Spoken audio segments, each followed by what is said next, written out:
Hi folks, Canadian Prepper here. So I don't need to tell you how bad it is, and I don't need to tell you how bad it is going to get, but if you want the specific details, information that you're probably not going to hear anywhere else until a few days later, until it becomes common knowledge, then stick around because unfortunately, I got some more messages, guys, and I got some more insider information with respect to in the emergency preparedness industry.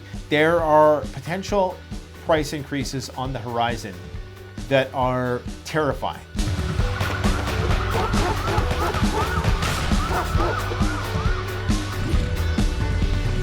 I did a couple videos last week that talked about how the Red Cross contacted us to get some emergency food supply. We normally would have no problem with that. We do it with other government agencies all the time, okay? And people wonder, what do you mean the government needs to contact private small businesses to get emergency food? And I always say, yeah, that should tell you about how prepared the government is to deal with emergencies, and which is why you should absolutely be focused on self-sufficiency and self-reliance, whatever form that may take. All that aside, they wanted us to have a certain amount of MREs in Ottawa by Thursday at noon. Unfortunately, we didn't go through with the deal for reasons I'm not going to get into, but sure enough, as our predictions bared out, they cracked down on protesters within that next 2 days, within that window, and they likely wanted those supplies to either feed first responders or perhaps people who were impacted or people who were arrested or whatever, okay? And I know some people are saying people weren't arrested, they were just handcuffed and taken a few blocks away and let go, whatever. I'm not here to have a debate about that. I'm just saying that they wanted those provisions. Now, apparently, and I cannot attest to the validity of this claim, but they're also stockpiling stuff in the United States. The Red Cross, that is. For what reason? God only knows. I don't know. You don't know. All we know is that for whatever reason, they're trying to suck up all of the emergency rations that are out there. Could it be for this situation, which is kicking off in the Ukraine as we speak? The fighting is intensifying. The war is breaking out. I don't know. Could it be that they're preparing for World War III and they're stockpiling bunkers somewhere? I think that's a bit of a stretch, but I don't know. One thing I would encourage people not to do is don't succumb to the tunnel vision of the internet. Always seek alternative explanations and always look for evidence, even if it's with respect to what I'm saying. Now, some of the information that I share with you is confidential, so I cannot reveal the source, so I can only reveal so much information. So everything I say, take it with a grain of salt. Now, I want to talk about some headlines before we get into the meat and potatoes of this video. So, the U.S. Secretary of State has said that the extension of Russian military drills in Belarus has made him worried about the imminent invasion of Ukraine. If you don't know, Russia was conducting a training exercise with Belarus. I believe there was about 30,000 troops there. Those are going to be permanent troops. Putin and Russia were also doing some nuclear drills. And you can bet that if they're doing nuclear drills, NATO is also doing nuclear drills. In fact, for all we know, NATO was doing nuclear drills before Russia was doing nuclear drills. And I'm sure we're doing nuclear drills all the time. His warning came as an unidentified U.S. intelligence sources said Russian commanders have been ordered to invade. One thing you need to understand about intelligence, a lot of people say, give us the evidence.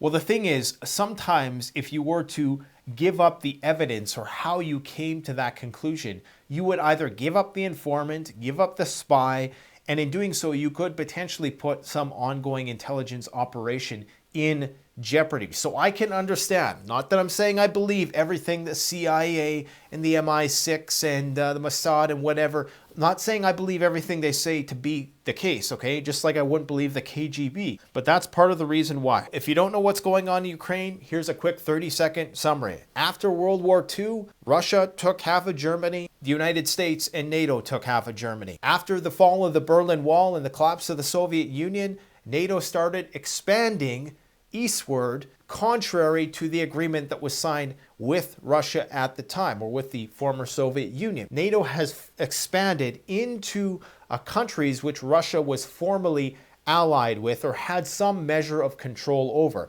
This, from Russia's perspective, threatens their national security. Now you have this conflict in the eastern part of the Ukraine, in what they call the Donbass, where you have Russian separatists who are Russian loyalists, okay, people who want the Ukraine to be a part of Russia, fighting with Ukrainian nationalists. Now, I've heard it said before that as goes the Donbass, so goes the world. What does that mean? What's riding on this Donbass situation? Why does the whole world right now care about what is going on in the Ukraine? Well, it's all about Russia's security. They don't want the Ukraine to become a part of NATO because that puts their national security at risk, because they run the risk, if not today, if not tomorrow, if not 10 years from now, that some intercontinental ballistic missiles are going to be put in the Ukraine or some missile defense system. And because there's no natural boundaries between the Ukraine and Russia, there's no mountains or any sort of natural demarcations there, they could just roll right across the border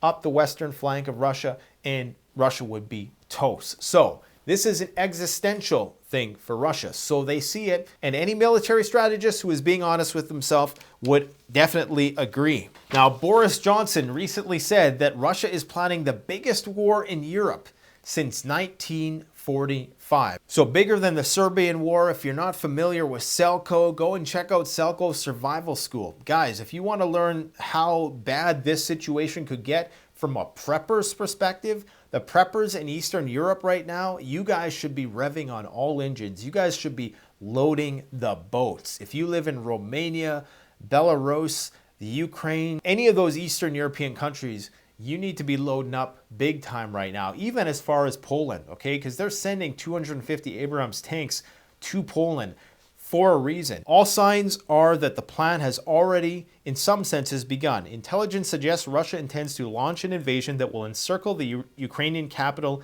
Kiev. The latest estimates by the U.S. government suggest that between 169,000 and 190,000 U.S. troops are stationed along Ukraine's border, both in Russia and neighboring Belarus. Want to know why this is so important? Because Russia is one of the biggest energy suppliers to Europe. And if for whatever reason that relationship, that economic bond was fractured in some way, shape, or form, you are going to see a drastic global increase in fuel prices. That's why there's a lot of people who are hella bullish on oil and energy right now, because they know if that Nord Stream pipeline doesn't get built between Russia and Germany and tensions continue to escalate, we are going to see the price of everything increase, because oil is the basis of our entire economy. Everything that's manufactured, all the food that's grown, agriculturally or otherwise, requires oil and gas in order to build, especially in terms of heating costs and energy. Now, another thing that was brought to my attention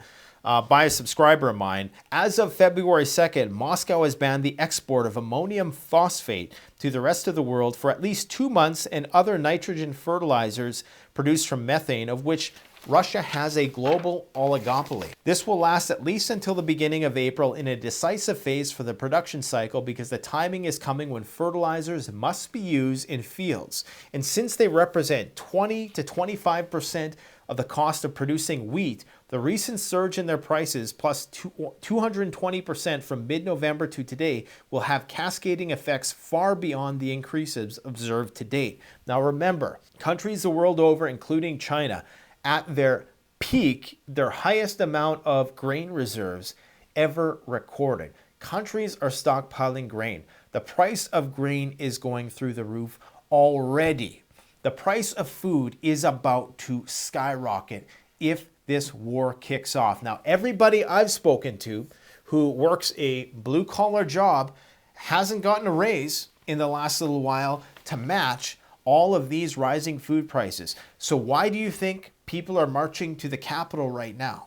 Why do you think people are so up in arms and disgruntled? It's not just about mandates. Yes, that has something to do with it, but the deeper underlying issue is the socioeconomic tension that has arisen. The mandates indeed have put pressure on people's pocketbooks, and when you do that, people have nothing left to lose, so guess what? They lose it. If this war takes place, you can bet that these countermeasures are going to be ramped up as a response to any sanctions that are put on Russia. That is going to have a global impact. People always say, Nate, you're living in Saskatchewan, Canada. Why do you care about what's going on in Russia? Because I'm not psychic, but I can see the future. It doesn't take too much to put these things together to understand what's going on. Now, sidebar, guess what, guys? Omicron's little cousin is starting to rear its ugly head, and guess what? The numbers are starting to tick up. And I guarantee you, even if it's just a smidgen, just a tiny little bit more deadly, they're going to say it's more deadly, and guess what's going to happen? We're going to have to do it all over again. What's just happened here in our own country with this overstepping of boundaries with respect to the government implementing the Emergency Powers Act, formerly known as the War Measures Act, so that they could basically access their bank accounts, freeze their bank accounts. This implicit authoritarianism which is taking place is potentially only the first step.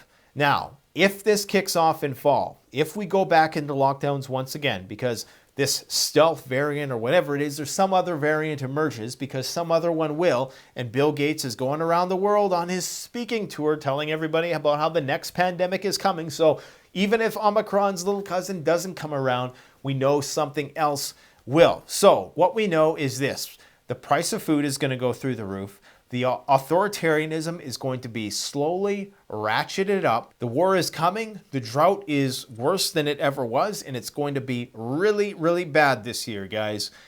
All I can say is get ready for the shizzy to hit the fizzy. If you think that it's been bad so far, I regret to inform you, and I might as well just cut to the meat and potatoes of this video. I'm not going to say which suppliers because I'm going to save that for another video. There are potential price increases on the horizon that are terrifying. And the reason why they're terrifying is because I know from family members, from other people that I work with, that people are not getting paid enough to live right now. See, the few employees that I have at CanadianPreparedness.com, I make sure I pay them well enough to have a living wage. I'm not one of these greedy corporate owners who sits up on the top floor and watches all the workers work for chump change while I just get rich like some fat cat. That's not what I believe in. I believe in paying people fairly so they feel at home, so they're part of the team. You can even phone them and ask them. If you don't believe me, phone Tamara over at CanadianPreparedness.com. She'll give you the skinny on how we treat our workers there. Not everybody is like that, unfortunately, and that's going to foment resistance. What you're seeing right now is we are the 99% 2.0. I'm not going to get into the specifics, but major players in the emergency preparedness space are going to be raising their prices significantly in the coming weeks and months. And if this war pops off, if the drought continues this year, and if the Ukraine gets compromised, and here's the big thing, guys, the Ukraine is known as the breadbasket of Europe, one of the biggest grain manufacturers in Europe. And this is why people in Europe, you need to be stockpiling now while you can so that you can beat the panic. Because if the agricultural system in the Ukraine gets compromised as a result of this escalating conflict, on top of Russia not exporting the stuff that we need for fertilizer, on top of the increased energy prices and oil prices, on top of the existing supply chain disruptions and Omicron's little cousin rearing its ugly head and all the climate stuff, you need to prep now. Now, I'm going to read you some other emails that I've gotten just with respect to DEFCON and the nuclear threat with respect to all this. Now, I've long since been of the belief that nuclear war is not really a possibility due to the mutually assured destruction thing. I've received some emails and I've had some conversations as of late which make me think that maybe I was wrong, okay? Watching the Think Preparedness discussion you had on February 18th, if you haven't seen it yet, go and watch it, guys. I am a Cold Warrior, 24-year active duty USAF, and 20 years Department of Defense analyst. We had a DEFCON nuclear response alarm on the wall of our kitchen when I was growing up. I used to tour fallout shelters with my dad. In addition to being the tip of the spear, most of my active duty time, I was hard operations shelter supervisor for FB 111S in the UK in the early 1990s. The nuke threat is real. Russian warfighting doctrine has said for the last 10 to 15 years that they will use tactical nukes if they are being defeated conventionally, losing too many military assets, or unable to achieve their military objective conventionally. If you don't know what tactical nukes are. They're nukes that could be shot from artillery. They're usually very low yield, so a couple kilotons or so. I think there's only ever been one that we've known about that's been tested. I'm sure the Russians and possibly even the Chinese and other countries have tested them. The United States tested one. It was a much higher yield, so I believe it was like 15 kilotons. There's a video of it on YouTube. You can go and check it out. Google tactical nuke fired from an artillery. Yes, you don't just have to drop bombs from airplanes. You can fire nukes from artillery. Now, what he's saying is that if Russia felt that it was losing a conventional battle, because remember, this is existential for Russia. So if they're losing the war, there might be people within the Kremlin that feel that they have no other choice but to use a strategic nuke to take out a military installation. Now, if NATO decides that, oh, now that Russia's used this strategic nuke, they have an edge, we must respond, that's when you start lobbing tactical nukes back and forth, and that could potentially escalate to an intercontinental ballistic nuke or a hypersonic nuke, okay? If the Russians do as Putin said they would in November 21 and take out all 32 of our GPS satellites, they will also hit our early warning systems. If we see those moves or are surprised by them, then we will probably respond in kind. Now remember what happened last November 2021 when the Russians shot down that satellite. That was a massive flex, okay? I had Arthur Bradley here, NASA engineer. He explained how they knew exactly what they were doing, they knew what the effects were going to be, and that it was absolutely a flex on NATO and its allies. Most of your videos are conversational, providing musings about the news you see. It would be helpful for you and your peers to do some instructional and civil defense videos about conditions found during and after chem, bio, radiological, and nuclear attacks. Our governments aren't. And I agree, we should definitely be doing more videos like that. We started off that discussion with Roman from Mira Safety in a video that I will post a link to here, but we definitely can do more along those lines. I agree with you. Now, here's another person who commented on the DEF CON system. Before I go into detail, I would like to state that I would like my contact information and name withheld. No problem. If you decide to reference this in a future video, I like to keep total anonymity in the information I provide. And that's the thing, guys, if you have information like this, you can bet that I will protect your identity and confidentiality to the best of my ability. And that the information that you share, if it is vital and if it's coming from a professional viewpoint, I will absolutely share it with people. I am a longtime viewer of your channel and you always post great content. Thank you and keep up the good work. Thank you very much, sir. As someone who used to provide security for a military installation, I would first like to say that the DEF CON system is not public knowledge and the website referenced is not authorized by the USG. Now, I agree 100%, which is why in the video that we made on DEF CON that we said there's some ambiguity in terms of the interpretation. And absolutely, as we indicated in that video, you're not going to know what the real DEF CON level is. That was the whole point of the video, was to say that the government's not necessarily going to tell you, but let's see what this guy has to say. While the information might be credible, I would refrain from using this website as an accurate depiction of current events and readiness state. Independent information can easily be manipulated, and the website mentions nothing of analytic tradecraft standards being used to produce an accurate intelligence product. Instead, I highly recommend you look into the FPCON system, the FPCON system. This is a system actively maintained by the US military, and it is posted at every base installation and on official military websites.